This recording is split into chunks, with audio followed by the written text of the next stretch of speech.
Salam alaikum. Wa alaykoum salam. Vous allez bien? Alhamdulillah. Bon, salam alaikum. Que la paix de Dieu soit sur son prophète Mohammed et sur sa famille bénie et infaillible. Allahumma salli ala Muhammad wa ali Muhammad. Notre prophète Mohammed, c'est notre sujet aujourd'hui concernant comment il a prouvé aux gens qu'il était prophète. Comment il a prouvé aux gens qu'il était prophète. C'est une question très importante. On connaît que lui, il était un homme véridique, il disait toujours la vérité, les gens toujours croyaient à ce qu'il disait, hein? Mais lorsqu'il vient avec une grande nouvelle, proposant aux gens quelque chose vraiment qui dépasse leur vie ordinaire, il leur dit, moi, je suis envoyé par Dieu. Envoyé par Dieu, c'est-à-dire messager de la force divine qui a créé le monde, quand même, c'est beaucoup, c'est très grand comme mission, c'est très grand comme défi, comme question. Et les gens, ils se sont dit, ouais. C'est-à-dire qu'il faut savoir que c'est dans un contexte d'une société qui adorait les statues, qui avait un niveau de connaissance très faible, et donc c'est vraiment un bouleversement dans leur vision du monde et dans le sens de la vie qui vient leur annoncer. Oui. Et donc il doit venir avec un message fort, avec des preuves fortes pour que les gens comprennent clairement qu'il est envoyé par Dieu et qu'il a un rôle important dans le changement de la société. Avant de continuer, on aimerait bien voir si certaines personnes peuvent réagir en nous montrant qu'ils sont en train de regarder. Ils peuvent vérifier que tout va bien. En tout cas, on a le salam de Anouzou. C'est bon, donc c'est bon. Alors salam Anouzou. Et donc, comme il va aujourd'hui, on change un peu le cadre et le mode de fonctionnement. Donc, aujourd'hui, technique. On est invité par Maria. Hein? Maria, c'est une, comme vous voyez, une jeune fille musulmane, croyante. Elle aime le prophète et la famille du prophète. Hein, c'est vrai, Maria? Oui, je l'aime. Ah, tu les aimes bien? Oui. Masha'Allah, c'est très bien. Bon, alors donc, voilà. Donc, on disait que le prophète Mohammed, que la paix de Dieu soit pour lui et pour sa famille bénie et infaillible, il vient avec cette grande nouvelle. Et bien sûr, les gens, ils étaient bouche bée. Ils ne savaient plus de quoi dire. Ils ne pouvaient pas lui dire que tu es un menteur, parce qu'ils connaissaient très bien que c'était un homme véridique qui n'a jamais dit de mensonge. Oui, c'est ce qu'on Ils ne pouvaient pas lui dire que toi, tu mens. Non, c'est pas vrai. Ils ne peuvent pas dire ça. C'est ce qu'on a expliqué la leçon précédente. Et en même temps, cette nouvelle, c'était un défi pour eux. Pourquoi c'était un défi? Parce que eux, ils adorent les idoles. Ils ont un certain nombre de coutumes que le prophète, avec son message, il les contestait. Il leur disait, par exemple, il faut pas prendre les gens pour les opprimer. Il ne faut pas opprimer les gens. Il est contre l'esclavage, le prophète Mohammed. Il appelle à laisser tomber les idoles, hein, et adorer Dieu qui a créé le monde. Donc, pourquoi pour eux, c'est important d'adorer les idoles? Parce que pour eux, les idoles, c'était quelque chose qui leur inspirait toute une vie mondaine, enfin de monde ici-bas, qui leur plaisait. Par exemple, ils buvaient de l'alcool, ils devenaient ivres, ils prenaient beaucoup d'esclavage, ils se sont attaqués. Par exemple, ils disaient que si quelqu'un peut, par exemple, s'approprier quelque chose d'autrui, par exemple, lui voler, c'est bien, c'était légal pour eux. Et même pas seulement voler, ils usurpaient de force. Ils prenaient de force. Ils prenaient de force, pas seulement. C'est-à-dire, par exemple, moi j'habite ici, tranquille, soudain, mon voisin m'attaque et prend mes biens, et il me tue, il prend ma femme, il prend mes enfants, il prend par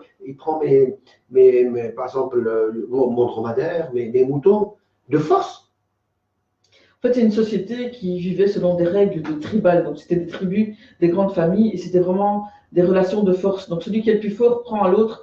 Voilà, c'est comme on disait la loi de la jungle. C'est-à-dire que le plus fort, il prend le plus fort. Donc, le fort, il mange le faible. Au lieu que le fort protège le faible, le fort, si quelqu'un, il doit protéger le faible. Alors, dans cette société-là, le fort mangeait et prenait le faible. et le prophète Mohammed étaient contre ça. Donc eux, ils ne pouvaient pas accepter ça. Et quoi? Ça bafoue nos règles, ça casse nos principes de vie. Et donc, ils ont demandé des preuves. On veut des preuves. Qu'est-ce qui prouve que toi, tu es envoyé par Dieu? C'est une grande question. Qu'est-ce qui prouve que le prophète Mohammed, que la paix soit sur sa famille, a été envoyé par Dieu? Ça me rappelle du coup cette question qui a été posée à un grand savant qui s'appelle Sayyid al-Qadi, qui était le professeur spirituel d'Imam Khomeini. Son âme repose en paix. Voilà.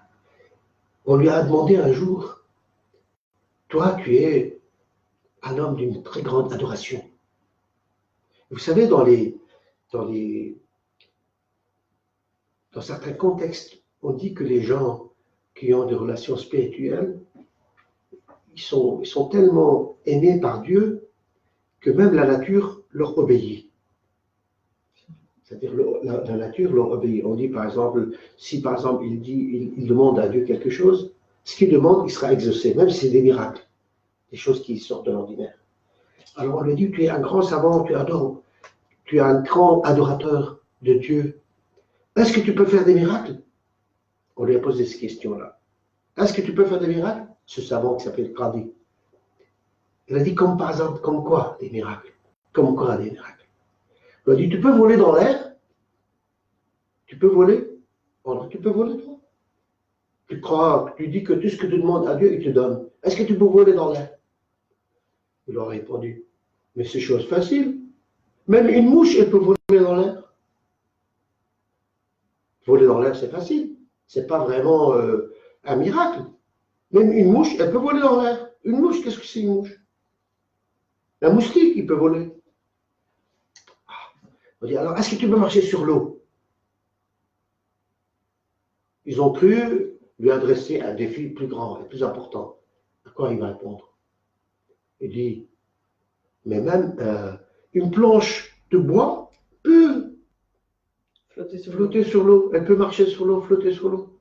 Ça, c'est pas un miracle, ce que vous demandez. Alors on lui a dit, mais qu'est-ce que c'est un miracle? Il dit, le vrai miracle, c'est de se conduire moralement dans la société. Respecter autrui, dire la vérité, être fidèle, loyal, juste. C'est ça le vrai miracle. Parce que malheureusement, beaucoup de gens échouent dans ce défi. Qu'est-ce que tu en penses? En tout cas, c'est très beau, c'est un très beau rappel. Parce que finalement, le miracle, c'est de se contrôler soi-même et de vivre dans le respect des règles, de la bonne conduite et des valeurs. Qu'est-ce que tu en penses, Maria? Moi, je dis que oui, c'est aussi un très, très grand miracle parce que, par exemple, si une personne a très mal, elle ne va pas se changer directement à une personne bien. Donc, c'est un miracle. Voilà, c'est vrai. Donc, c'est un défi de se conduire correctement. Mais les gens ordinaires, ils peuvent se conduire correctement. Mais se conduire 100% correctement, c'est un vrai miracle. C'est un vrai miracle. D'ailleurs, notre prophète Mohammed, il a fait beaucoup de miracles de ce genre. Par exemple, lorsque, vous savez très bien que lorsque lui, il est venu avec l'appel à la vraie religion, à adorer le Dieu, à avoir les bonnes conduites, les principes et les valeurs morales, malheureusement, la société avec laquelle il vivait, elle l'a attaqué. Elle l'a attaqué, elle lui a fait des guerres, et lui, le prophète Mohammed, toujours, par l'autorisation de Dieu, il défendait son existence, l'existence des musulmans, des premiers croyants, n'est-ce pas? Il le défendait, malheureusement, ça donnait lieu à des guerres. De la part du côté du prophète, c'était une guerre défensive, donc c'était légal, il se défendait. C'était l'autodéfense. Voilà.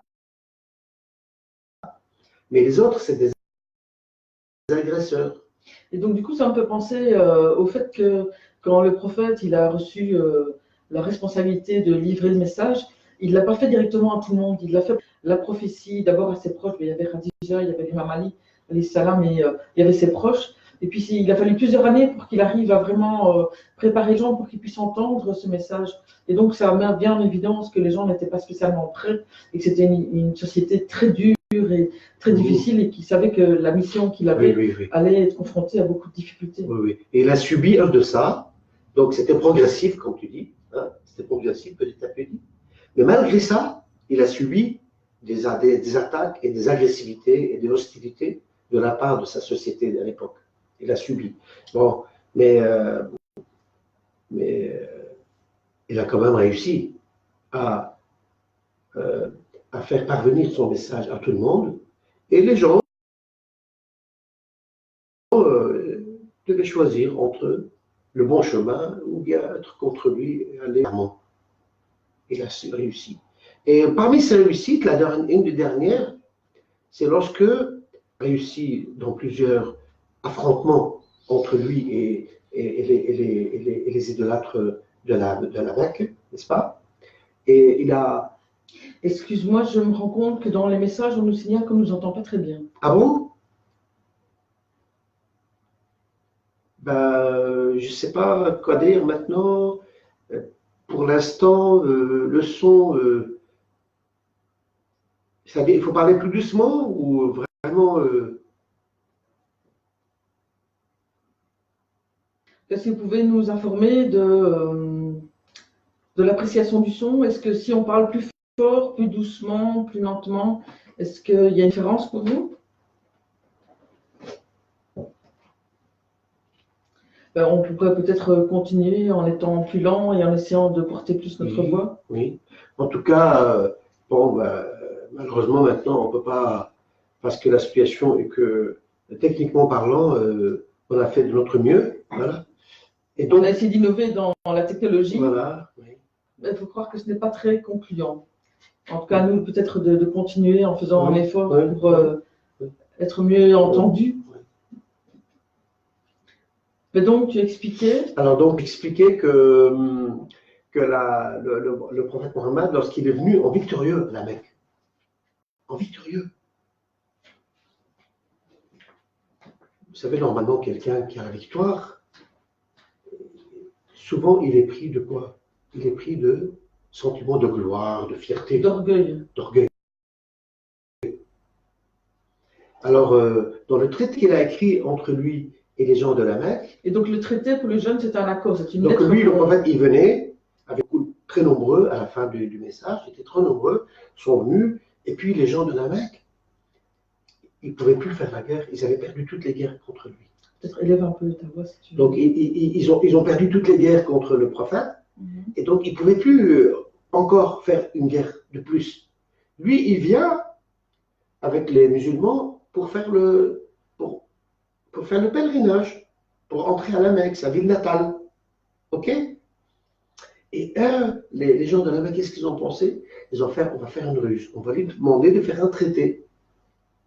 Donc c'est signé une lettre écrite avec des accords. Avec des accords. Avec des règles. Ils ont demandé de faire un traité. Et là, dans ce traité, ils ont fait un défi moral. Un vrai défi. C'est un examen, donc. Pour montrer, quelque part, eux, ils avaient l'intention de montrer à la société comme quoi le prophète Mohammed n'était pas ce que vous prétendez ou bien vous pensez de lui.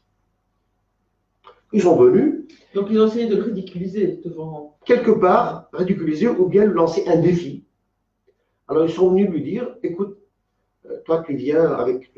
Alors ils ont envoyé comment dirais-je, quelqu'un envoyé de leur part, donc une délégation de la part, donc les idolâtres de la Mecque, ils ont envoyé une délégation, ils ont rencontré le prophète et bien sûr et son peuple, si tu veux,